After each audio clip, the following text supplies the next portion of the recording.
And according to this, we are now live on Facebook.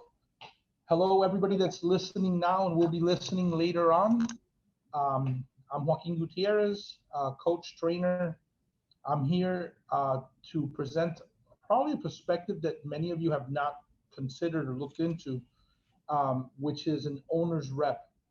So I'm going to let the rest of the presentation and introduction come from Camila Osorio, who's here with me today. Camila? Hello, everyone. So nice to be here. Joaquin, thank you for having me. It's been a pleasure to be in contact with you.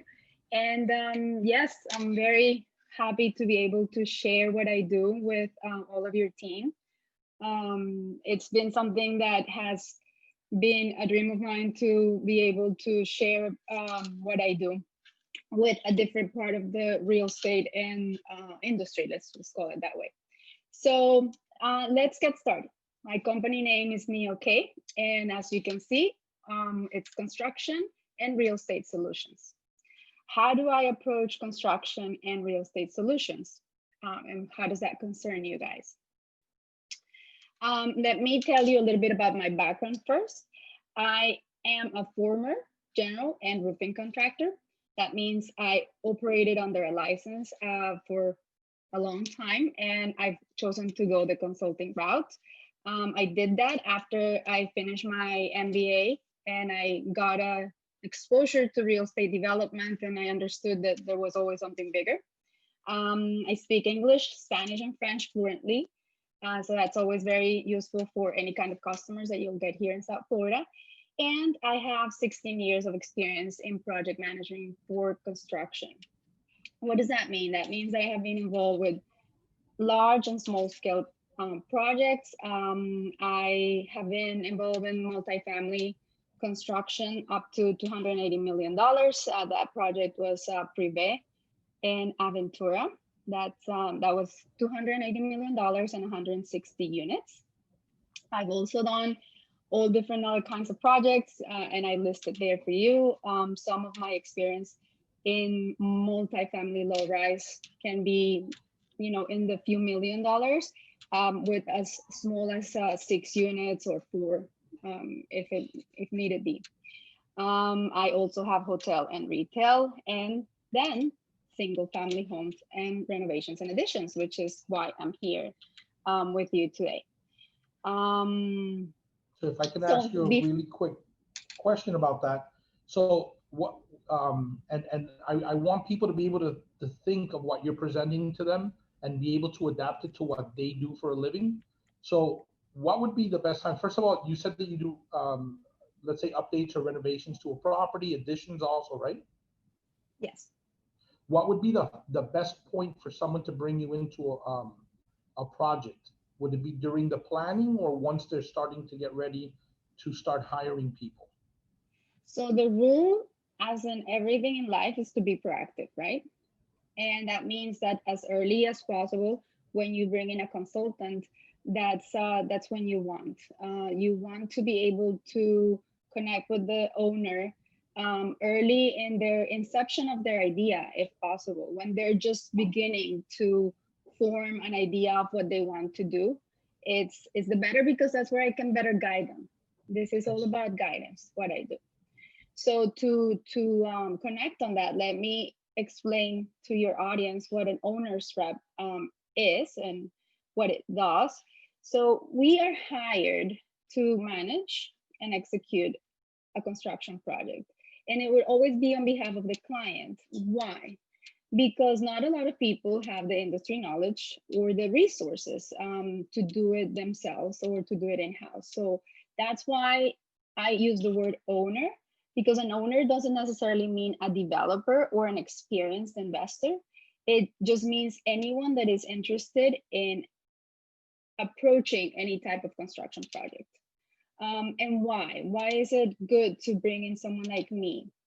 Because I have been in enough situations throughout my experience, throughout my life, to be able to now contribute to your clients and to your owners so that they can avoid any type of legal situations further down the line.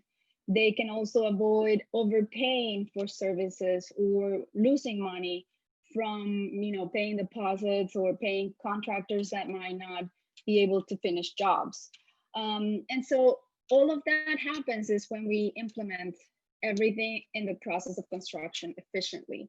And that's why, again, I use the word proactivity, is because when you plan things from the start, it's like with anything in life, everything comes out with a very efficient output, right? But when you don't, then you always have to figure it out along the road. So at the end of the day, this is an investment in your own project and in your own peace of mind. Can I ask that's basically the gist. So, can you give me an example, a true life moment where you came into a project early and averted either a very costly mistake or planning that would have run? Like, I can assume that somebody can come in, hire an architect, and later find out that what they were having drawn up was a mistake because they couldn't do it. Is there an example you can give the audience of a moment that you came in and kept an owner from making a big mistake? Yes, absolutely. So when I come in early to a project, we usually start with, figuring out what is the kind of architect that's needed for that type of construction that the owner will have undergoing. And it's just a magical process because from the start, by understanding what you want, you are able to ask the right questions. And for example, I had a client that brought me in really early on, and he was just undergoing renovations in his house. As we began to interact more, and let's just say, to give your clients an idea, the scope was like around $60,000-$70,000. He wanted to change the facade of his house. And so he had ideas, but it wasn't something that he wanted to like really get into. He just wanted something in his house to change. So we started quoting different types of contractors, and in the process he realized, wow, with you I can actually go through an addition and I won't feel like it's gonna be a problem or a headache.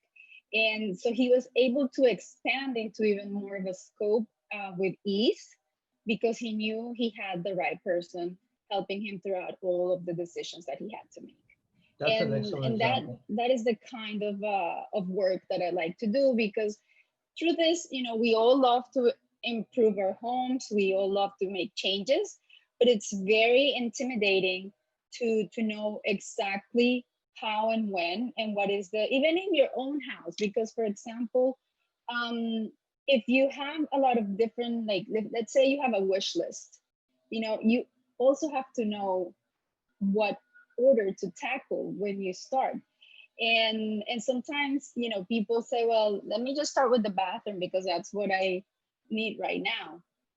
But the process of choosing, it's different, like, so say, for example, you want a bathroom, but if you want a bathroom and later on you say you want a kitchen, and later on you want to, I don't know, do your popcorn, like remove your popcorn, you have to think, okay, well, what kind of payments am I going to make to a plumber? And if I'm going to pay a plumber for 3 different jobs, that's going to cost me more, right? But people are not in the habit of thinking that way, so they'll just go through the first, second, third, and they'll end up overpaying throughout that time, right? Or if you bring in a painter to just, patch up a few walls after a bathroom renovation, for example, right? And then you continue with the kitchen and with the popcorn, then you're not going to be able to do what we call value engineering, which is to make sure that you pay the absolute best by planning ahead. That's an awesome example. Yeah. I'm sure a lot of people are not thinking about that when they're doing this. It's only when you are part of the business and you see it from a bird's eye view angle, like I have been able to do, that you realize, oh, well, this is how the big guys do it. So then let me show other people and do it with other people, right? So it's all a matter of the exposure that you've had.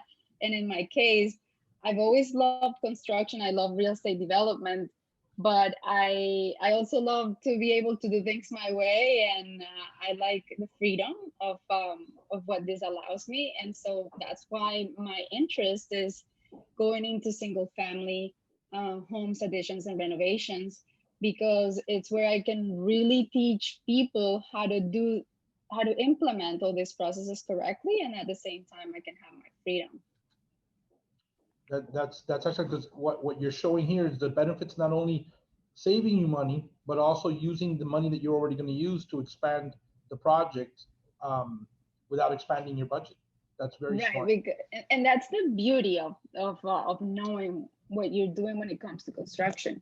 You can really use the power of negotiation to come out winning on every single job that you do.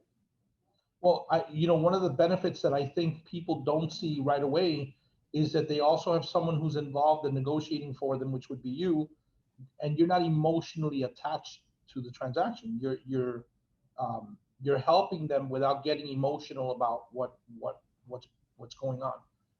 And by That's that a I very don't good mean point. non-caring, but that you're a well, just like a real estate agent, except that you're not doing real estate at the moment. But that's what we do. We're facilitators of what's going on without getting emotional. Exactly. It's exactly the same type of scenario. Excellent. Yes. So let's continue with the presentation. Please. All right. Um, okay, so let's go through who are the recommended players in any type of construction project. You have the owner and the owner's rep. You have the architect and the design team. That means interior designers, furniture, and all type of different other interior related consultants. Then you have the contractor, which should have a construction manager and a project supervisor, depending on the size of your job. You have subcontractors and you have consultants. Why do I bring up this list? Is because this list also shows you in what order do people need to come in to a job. And that's very important for realtors to understand. Because, for example, a lot of times you will be in a situation where you have a client that's interested in renovating, and so you just bring in a contractor first as a realtor. It's in your best interest to bring up someone with even more experience than a contractor, even more experience than a designer, even more experience than an architect, someone that has seen, like I said, the entire industry and has been able to manage all kinds of decisions is always your best option. So that's why I put the owner's rep along with the owner, because that's how early you need us to come in to have a successful project. Any questions?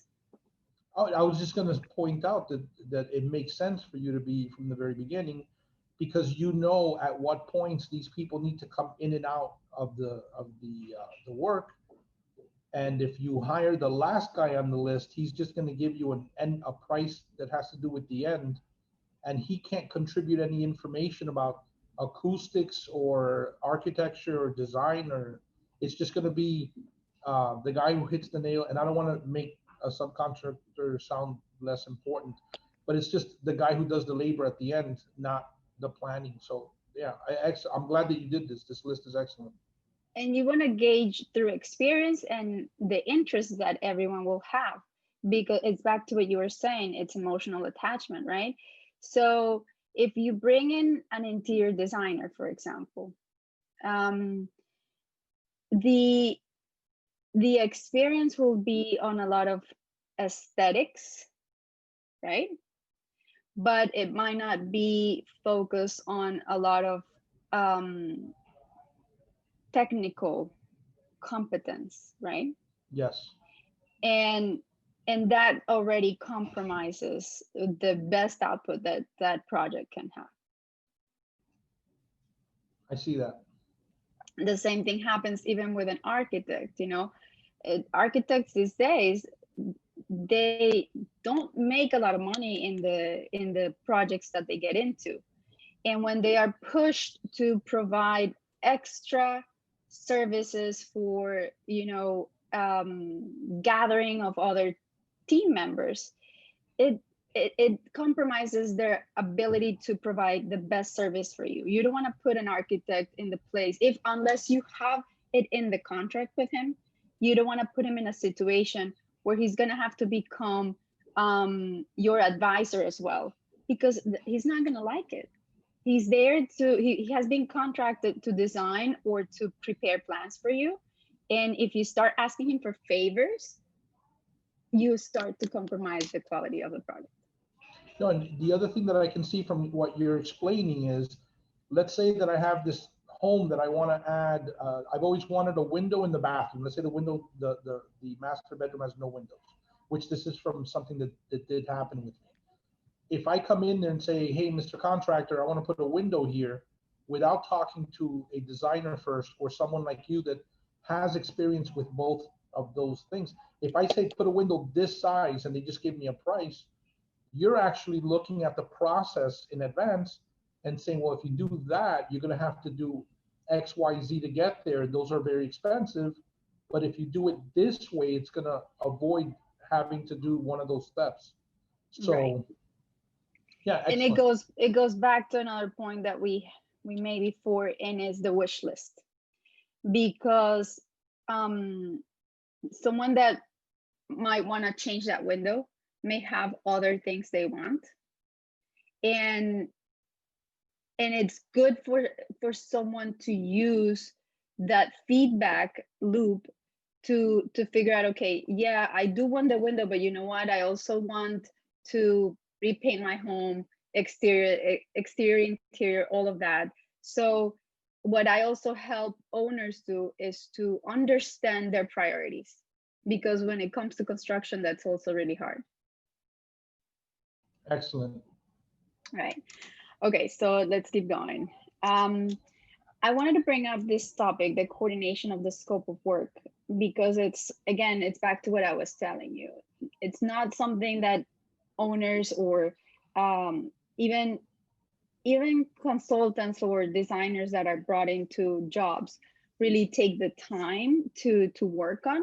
And this is back to the wish list that I was talking about.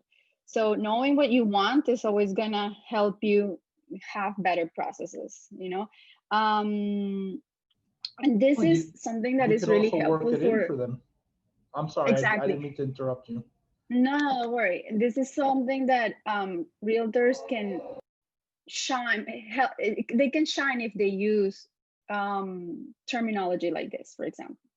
You know, if you understand how to put together a scope of work, or at least can guide a client to realize that they need to think on those terms, as a real estate agent, is always going to make you sound more knowledgeable, right?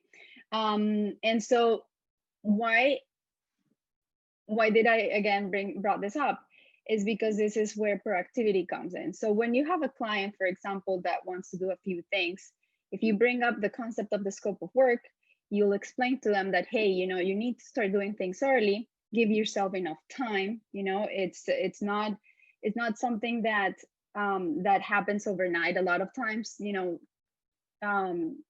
real estate agents do get into situations where the clients want to do things like immediately, and you have to learn to explain to them that that's always not in the best interest. They might think it's possible, they might want it, but you know what, at the end of the day, you might want anything, all that you want, but if it's not feasible, it's gonna come back and it's gonna hurt you, you know. Yeah. So it's always very important for realtors to be able to explain that to a client. And it also helps to be able to prepare your list before you start requesting any type of pricing. So let's say, for example, you're not going to use an owner's rep. That's fine. Before you actually start saying, okay, I want to get prices for these three for my kitchen renovation.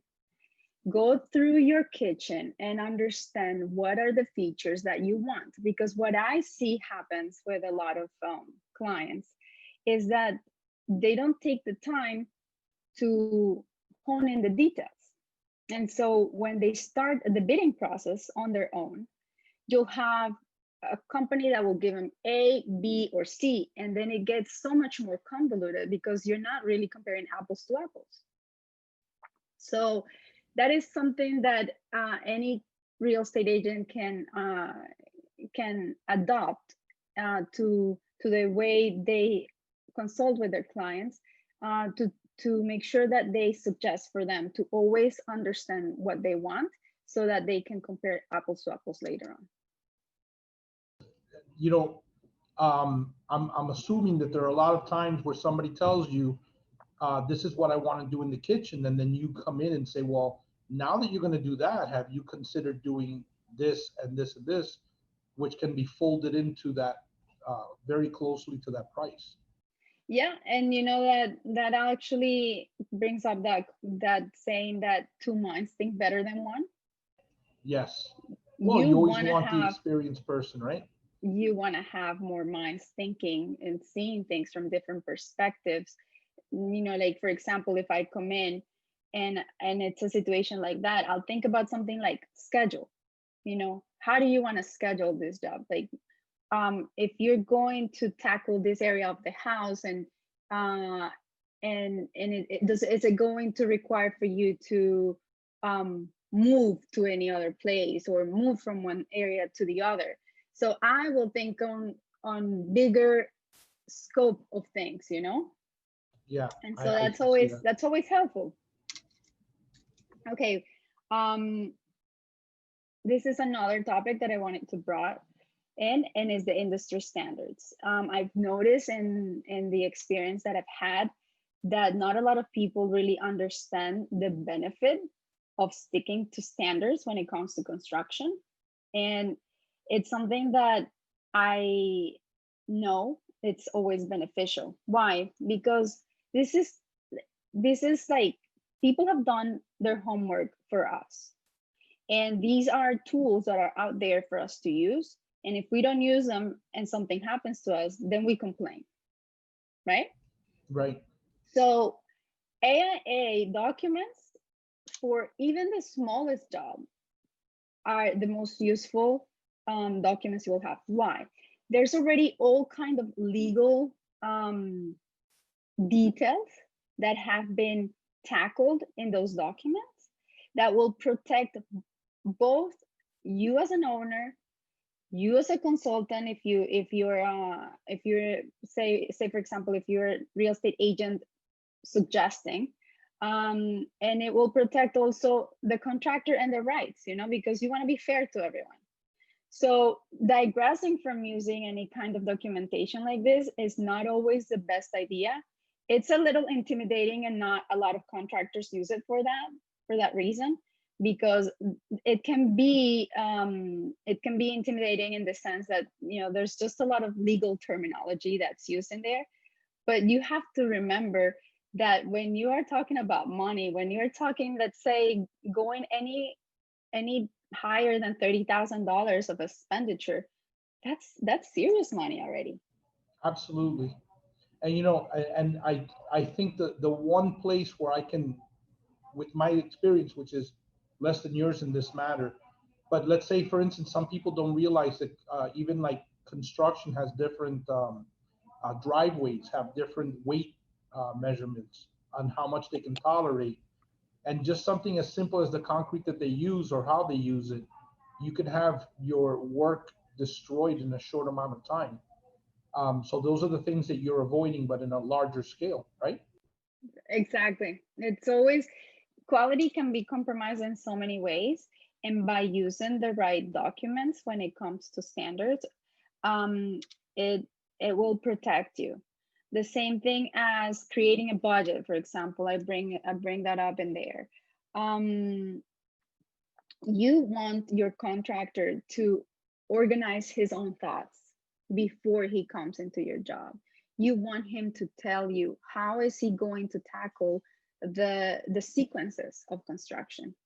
That only helps them. Some people are very reactive in the industry to creating schedules, but it's only because they don't understand the benefit of taking their time to plan what they're going to do. And that is also why you have so many changes and so many last minute things happening, because you haven't sat down to do that. That if you tie it with a schedule, which is another industry standard, you know, already puts you at an 80% probability of success, you know, because now you know how much you're really going to spend, and you will already have quoted things before you start. So it's very important to start doing all of this as early as possible. And okay, let's go into another one. Holding retainage. It's something that not a lot of clients understand. It's an option. Can you repeat that? Holding retainage on Okay. On any type of contract that you have with a contractor, an architect, an interior designer, anyone that's doing work for you, that you know that you have payment schedules for.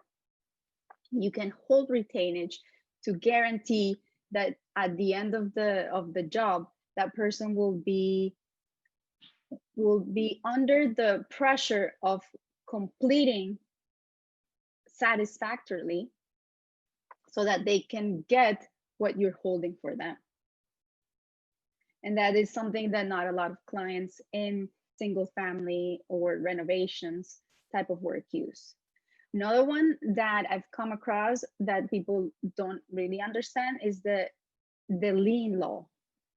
And the lien law is very important in construction, because it's what protects both the owners and the contractors for things to happen fairly. So you want to have a release of lien on any payment that you give. Why? Because if you have that, that means the contractor will have to certify that he has paid his subcontractors, he has paid his material providers, you know, and that the money that you're actually paying, it's going to be used for what they're telling you. Because that's something else that happens in construction. A lot of people pay invoices without knowing if the subs and the material providers have been paid for, and later on it comes up that the contractor never paid them, you know. That could be such a costly mistake. Yeah, it Not is. to have that. Yeah, that's Yeah, excellent advice. I think yeah, just with that, whatever your fee would be protected right there, would be covered. yeah. And that's the great part, that you'll realize that what I charge is never gonna be an add-on to the job. It's always gonna be a savings. True, true. It's It's always gonna be a insurance. savings. I think when we Yes. discussed it, we kept calling it insurance because you're going to make sure that, I mean, you're protecting everything that's involved besides the owner, which also, I mean, the contractor should be happy to see you come Oh into the yeah. picture because you're It's in their also best being a interest as liaison. well. Yeah, Hmm. you're a liaison Yes. for them so that you're making sure that everybody understands each other. Yes. Yeah, and we speak the same language. That's what it is, you know. So he doesn't have to explain to me a lot of technical things. It will accelerate a lot of the process as well. Well, I I imagine will that take care of explaining it to the client. and I'm sure there are times where you need to explain it to the contractor since you're looking at it from the eyes of everybody from the architecture, the designer, and the construction, and the owner, and so on. So Yeah. I'm sure. And something else that has happened to me is that I have that, like you said, non-emotional attachment or non-emotional involvement in the project, to where I can actually ask the tough questions or demand um, the tough Yeah, benefits, you know, right. And also, because and an I don't example, have to. Yeah, calling people to go the ahead. job site, people that are not showing up as often as they're supposed to, or not showing up on the schedule that you set. I know a lot of owners will feel like they don't want to cross that line and say something, but you're there to do that. Exactly, exactly. I can do things like that, or I can see a price and question it, and I can take it apart and have no problem with asking them, okay, listen, I need for you to detail this or like in a change orders that are so important, you know. Okay, you think you want to make this change, you think this change is necessary for the job to continue, then I need you to take it apart for me, and I will be able to also suggest, okay, well, if you think this material, for example, is the correct one, why don't we also explore this and this other brand? I also know about different options in that sense, you know, or how it actually affects the schedule. Maybe you think it's necessary right now, but I don't, and if I don't, then it will be a different negotiation. Excellent. Yeah. All right, let's continue. How to choose and structure a design team. You know, I I want to make sure that real estate agents understand that construction is contractors, yes, but architects and the design team are as important for a construction project to go in the right way. The situations that I run into where the architect is actually the reason why, say for example, a permit is not approved on time, or um, or any type of engineer, someone as simple as a surveyor, how they affect the schedule and the budget sometimes is, it's mind blowing to me, like when I have been able to observe that. So in that sense, it's important to know what to ask for from your design team. When it comes to architects, something that I notice that doesn't get very well established is the number of revisions that they're going to produce for you.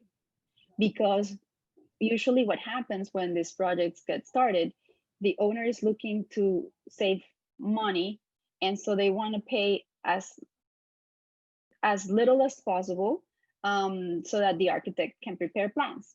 And the architect, you know, to get the job will give them one or two revisions. But if the architect doesn't produce the right quality of plans, it's going to require more, and that's going to already throw you into a very uncomfortable situation and negotiation with them, because So, then they'll start change ordering you. so do you think, and I, this is now becoming more like thinking for the other person, but do you think there are architects that'll say, I'll give you two free renditions, knowing that what they're putting out is going to require more?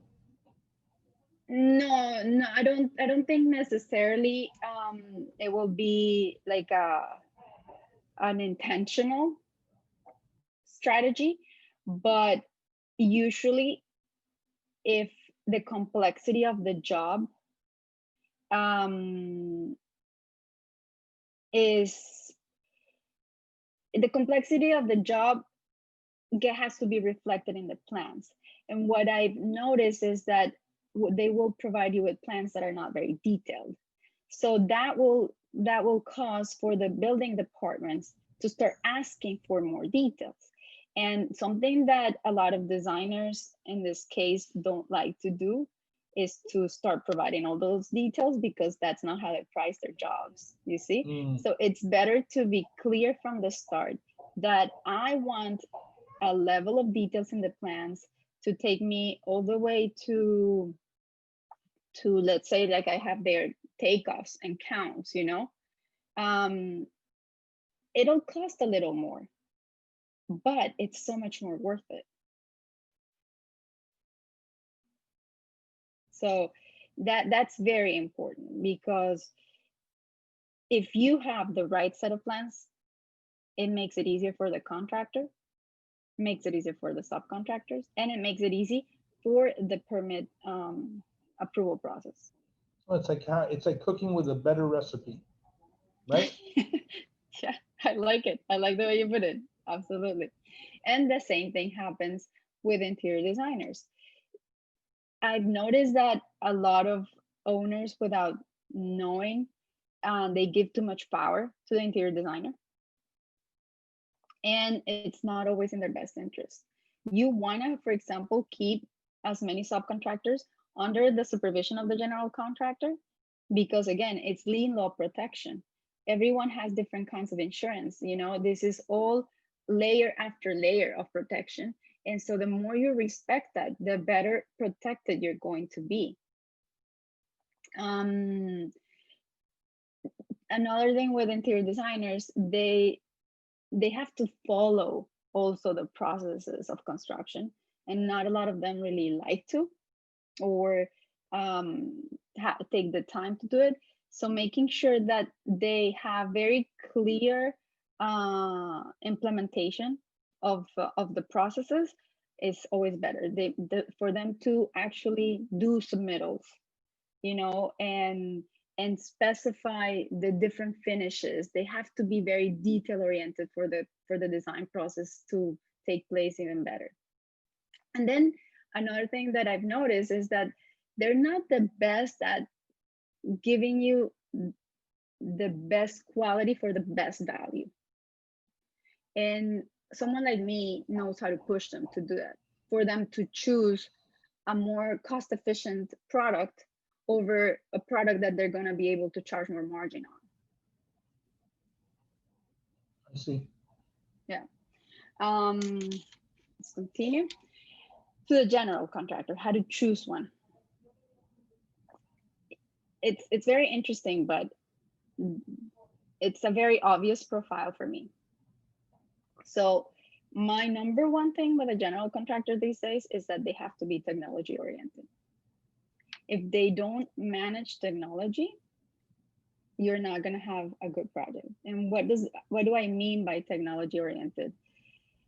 They need to be able to have a project management platform. And there's so many available for them today that are inexpensive. So if they have invested in a project management platform, that means they are up with the standards of the industry today, because that means they will use a centralized system to take you through the process of construction, from reporting, pictures, document control. All of those things will be stored in the right place. And if both the owner, the architect, or the same contractor has a question, they have a place, a centralized place where the documentation is stored for them to pull that from. You don't have to start looking through emails. You don't have to start looking through printed documents or records of that sort. No, you have it all centralized. And so that's very important. My number one requirement. And something that I've noticed is that, you know, you don't necessarily look for people that are proficient. And by proficient, I mean, you know, well-spoken, well-written English, and that is already something that is just extremely important, because you want people that can communicate. The ability to speak the language proficiently means that you can communicate, and that you're not gonna have to run into situations where you can't explain yourself. Okay. So that's very important as well. Something else that I've seen is that not a lot of contractors will give a client, and you know, I think again, when you're going to spend $30,000 or more, you need to have someone that's going to be dedicated with the information on your job, you know. So if the contractor is the owner, either he has to compromise with it, he has to make a commitment to you that he will give you the reporting that you're going to need, or he's going to have to designate someone for you to be able to communicate with, but that you're not going to run into a situation where you can find the information, or you get information from a lot of people. You have to always centralize information in construction. Um, and another important aspect to any general contractor is that he leaves everything in writing. You want to make sure you find a person that has the ability and that has developed the habit to do that. I like to see contractors that clean up after themselves. To me, that is so important. Listen, if you're dealing with contractors that don't clean up after themselves, that's a different kind of situation. Yeah, I mean, I've seen contractors that come do their work, and when they're gone, they leave. You know, I'm sure you know what I'm Yeah, talking no, about. and Where you see, what you're talking about there is safety, and yes, you know, that's probably a very good point, because not a lot of them follow the safety standards, mm, and they don't know how to protect themselves and others from getting harmed. So they don't equate organization and cleanliness with health, yeah, you know. and that's another cost protection is having the right contractor there. Yeah, yeah, Because you want someone that has a safety plan. I mean, that to me sounds very absolutely, basic, but you're absolutely right. Not a lot of them do it. That's a very good point. Yeah. All right, let's continue. You had mentioned pricing, and I wanted to be very specific on this, and is that, you know, like any other firm that comes into a job, I have to take a look at the scope of work, because you of might course. come in with an idea, but like I explained to you, it might end up something completely different by the time I have my first talk with the client. So pricing has to be quoted at the time that the opportunity arises. Yeah, this is every single job is different. You can't price them Exactly. with a Yeah. standard. That Yeah. should be understood by everybody. So with that being said, that is the end of the presentation. I don't know if you I, have any other questions, I do have comments. questions, and I'm hoping that these questions will cover the questions that people might be asking that are watching. Um, so if I was a real estate agent, well, I actually am, but if a real estate agent out there and just learned of your service. And it's funny because I've understood what your service provides, but never until you and I started speaking, known that the the extra values that you add to a project.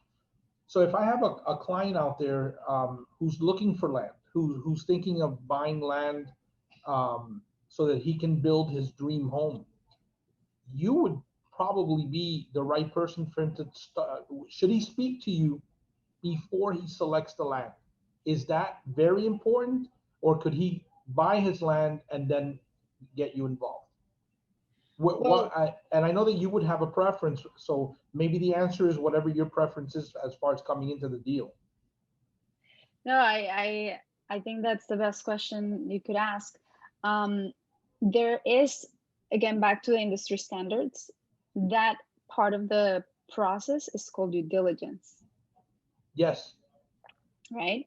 So when it comes to due diligence, a client and a real estate agent should always understand that the more questions and the more information you gather prior to putting down a payment on land is essential, Okay. right?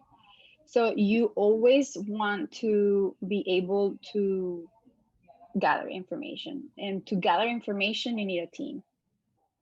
So, continuing with what you just said about gathering information and teamwork, I'm assuming that you also have people that you could suggest to someone, which would be excellent because you've already worked with these people. But if they've already formed a group and then they finally, let's say there's somebody out there listening to this that created his group, got his general contractor, got his architect, and he's really fighting to stay on top of things. It's not working out for him. He could still call you and bring you into the deal at that moment, right? And I've had contractors brought me in at those points where um, there's a need for further detail, and there's a need for further technical knowledge as well of the process. So I will be able to complement them in that sense. Excellent. Yeah, but you can come in and unravel the mess that somebody else has already created. Oh yeah, and if it's on the other side, if there's a mess already, yeah, again, it's back to organization and planning. And so what might happen in those cases is that a lot of people get involved very quick, and everybody will have their interests also. They will be looking out for their best interest. But it's important to bring a person that can be objective and respect the order of the process and make that the priority. Excellent. Because that's all. And like I always tell people, it might not be the right time for you to get involved in a project, but it doesn't mean that the time won't come. So like, and that is something that is very important. Like when I ask people to give referrals to other companies, not because, we have sometimes resistance to pass out the information because we want to get involved in the project. But I explain to them, the best mechanism that you can use, the best tool that you can use to make sure you get involved is by passing on the information at the right time and creating win-win solutions and trusting that other people will bring you back. You have to also know who are you dealing with. But of course, like let's say, for example, if a window company gets hold of a project where it might be a house that's going to be built, instead of coming up with estimates for the client at the wrong time, yes. If they pass on the information to the right people and they create the right agreement, they will be brought in when the right time is for them to bid the windows, right? And that's all they can ask for. They can't ask for them to get the contract. That wouldn't be fair, but they can ask for the opportunity at the right time. So I like taking what I've learned and making metaphors or comparing it to something else. And there's something that I would say, because real estate agents are very protective of what they're doing. But obviously, if they bring you in, your teammate, you're not in any way a threat to them bringing you in. In fact, I don't like working with surprises when I have customers. I don't want my customers to have any bad experiences or have something come up at the last minute that wasn't explained. And that's where you would come in. If they're thinking of buying a piece of land and building something, and you can come in and explain as far as zoning issues that might be a problem for them, and then getting estimates and getting the right numbers in so that they don't come in and then find out they can't complete the project and then the deal completely falls apart. I would rather see you that way. And I'm sitting here listening to you, and I'm thinking you would be like asking a party planner to come in after the caterer arrived and after the site was selected and the entertainment, where it would have been better if the party planner was there from the beginning. And I apologize in advance for comparing you to a party planner. I love it. It makes it easier also for people to understand. You want to be able for them to connect those concepts. Yeah. So I would rather bring you in to help me plan everything out with your vision than have things that people that come in and at the last minute might clash and not put the idea together and that is correctly. How you create a party and not a nightmare. Yeah, a nightmare. And in that sense, and we've seen those too. Yeah, because you don't want to end up, the process is beautiful. Transforming, renovating, building it's an amazing process to observe. You just want to be able to enjoy it.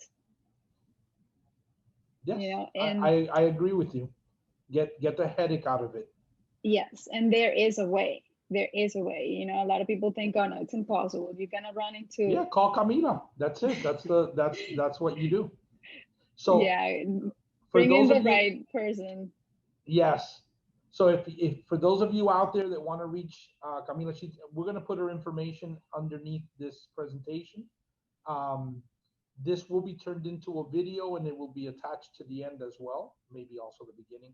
And if you look at the name of her company there, Neo with the dash and a K, if you go to www.neo-k.com, you're going to get to her site, get her information so that you can call her in on a consultation. Um, Remember that this is the best way to start and finish your project. Your customers are going to be appreciative.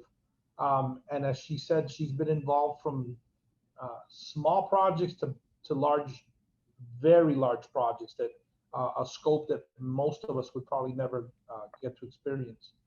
Uh, Camila, I'm going to leave the last word to you to say goodbye and maybe give your phone number also, which will be on the Sure. site. Thank you, Joaquin. Yes, it's been a pleasure, and it's been great to be able to share my knowledge and to expand on yours. Thank you for all of the, how did you call them? The real life comparisons that you made. Yes, I love the yes, the party party planning, planner. Yeah, I think and that I really sums it up. and I hope I can help a lot of you to make and create amazing parties. If you want to reach out to me, my cell phone number is 954-687-3196. And my website, like Joaquin said, www.neo-k.com. And that's Thank it. you. Thank you very Thank you. much. Thank you very much for sharing your knowledge with us. I hope you get a lot of contacts from this because, again, I don't like surprises. I like to see that the people that we all work with as agents, because my responsibility to this business, which has given me so much, is to make sure that we are all quality agents moving forward. And this is going to keep a lot of those horrible stories from occurring. So I hope they give you a call or reach out to you so that you can help all these people into their projects. Thanks Wonderful. again, Thank you very much. and we'll be in touch again soon. Thank Okay. you. Thank you.